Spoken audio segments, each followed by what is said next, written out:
देखिए, ये फैसला देश के हर नागरिक के लिए है, इसलिए कि आपको जैसा मैंने कहा कि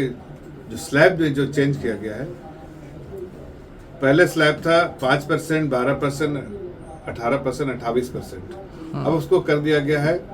5% या 18%। तो जो बहुत सारी चीज़ें जो एसेंशियल आइटम्स कहा गया है, जो डेली के रोज़मर्रा के लिए ज़िंदगी के लिए आप जो कंज्यूम करते हैं, चाहे वो हेयर शैम्पू हो, हेयर ऑयल हो, टूथब्रश हो, टूथपेस्ट हो, खाने पीने बिस्किट, बहुत सारी चीज़ें ऐसी जिसके जीएसटी रेट को घटा के 12 या 18% से अब 5% कर दिया गया। तो एसेंशियल आइटम्स के जीएसटी रेट जो है कम किए गए, उससे सीधा सीधा फायदा एक आम नागरिक को होने वाला है, इसलिए कि रोजमर्रा की जिंदगी की चीजें सस्ती हो जाएंगी। और स्टैंडर्ड आइटम जो है उसमें 18% किया गया, जैसे 28% में पहले टीवी, फ्रिज, वाइट गुड्स थे, अब उसको घटा के जो है वो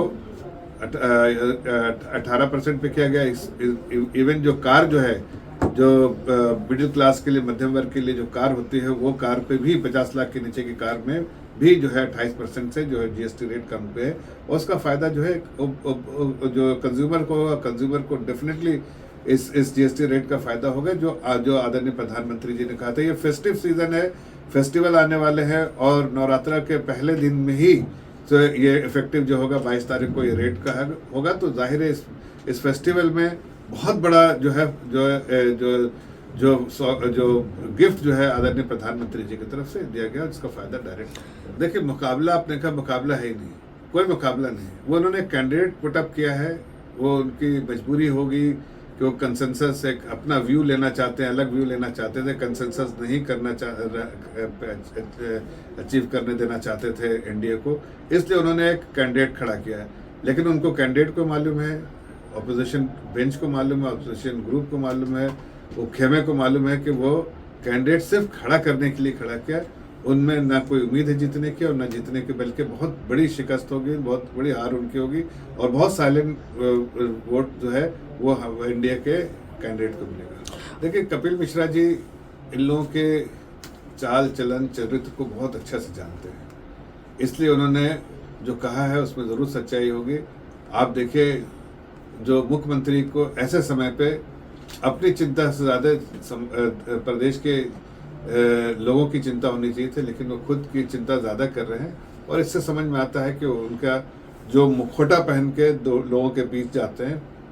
इसलिए अगली बार कभी इनको जनता वहाँ माफ़ नहीं करेगी और कभी सरकार में आने का मौका नहीं देगी। देखिए, वहाँ उनको ये पता है कि सारे बिजनेसमैन वहाँ पर जो है वो हिंदी भाषा, ज़्यादातर हिंदी भाषी बिजनेसमैन है, तो ये कहीं ना कहीं राजनीति करना चाहते हैं, इसलिए कि आपको मालूम है कि राजस्थान से बहुत सारे लोग वहाँ पर जाके बसे हैं, और वहाँ पर उन्होंने जो है सब बिजनेस में कम्युनिटी है वो, और उन लोगों को कहीं ना कहीं अनइजीनेस करने के लिए इस तरह की, या कहीं ना भाषा का कोई विवाद खड़ा करने के लिए ये ममता एडमिनिस्ट्रेशन बार बार जनता के बीच में कुछ विवाद खड़ा करती है, और उसी का नतीजा है कि इस बार। So watching the video, if you like it, please press the like button, share your views in the comment section, and please subscribe to India News TV for more such updates.